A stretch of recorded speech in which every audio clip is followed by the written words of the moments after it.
You know, we always ask questions that are kind of very personal when we go to ancient places or even places like outer space, like, how do you go to the bathroom there? Well, this happens to be an ancient toilet here in the city of Skiptopolis, also known as Beit Shan, which is in Israel.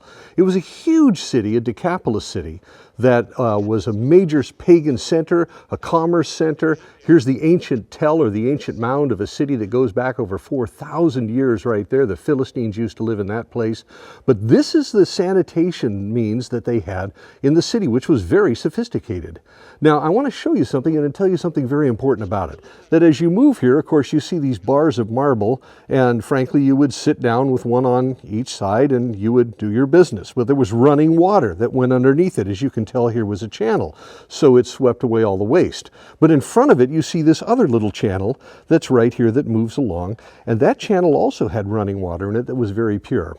Now, what the people used to do here in Skiptopolis and all over the place, as you look in the ancient world, you find that, that they would have a stick that would be provided as they came into the entrance, which is right over here.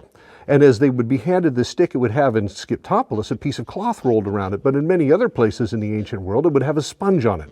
And the stick would be probably about as long as my forearm.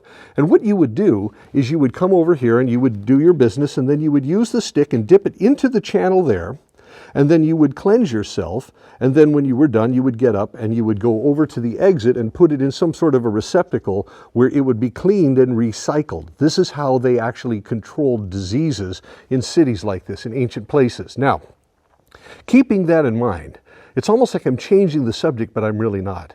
Crucifixion in Jerusalem and crucifixion anywhere by the Romans was considered the ultimate shameful experience, and everything that came with crucifixion was so shameful that in those days you would never even want to be associated with a person who was crucified. That was the hope of the Pharisees, you know, get Jesus on the cross and it would break up the band. The disciples would go away in shame. They couldn't be around a crucified person without being found in a shameful way. And with that, one of the things that added to the shame was that when you remember crucifixion, crucifixion was at eye level. It wasn't way, way up high on a pole like is, you know, in movies and in medieval paintings. They would do it at eye level, and there's a lot of reasons for that. That's a whole other video that we'll do. But in the meantime, one of the things that was incredibly shameful about crucifixion, and especially Jesus' crucifixion, was towards the end of his life, just as he's about to die, he cries out, "I'm thirsty, I'm thirsty."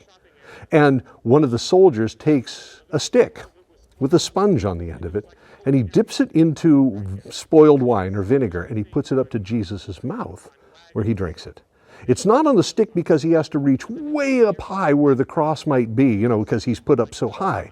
But as a Roman soldier, he's not going to risk putting his bare hands near the mouth of a person who is crucified where they could bite his fingers, and all that's going to happen is they're going to kill the guy sooner and end his suffering, where in fact you're on the cross for suffering. Part of the shame that Jesus experienced was that stick and that sponge being put to his mouth. We look at it and we go, oh, okay, it was convenient. The people in ancient times would hear that passage read and hear about Jesus having the sponge on the stick put to his mouth, and they would just, oh, it was horrible, it was shameful, it was hateful even to think about that. But, as we know from the author of Hebrews, Jesus endured the cross and he despised the shame. He went the distance, and he did it because he saw you and me on the other side of that cross. That's the shame he endured, the shame of sin, the shame of our guilt. And that's just one more element of it that you see here today.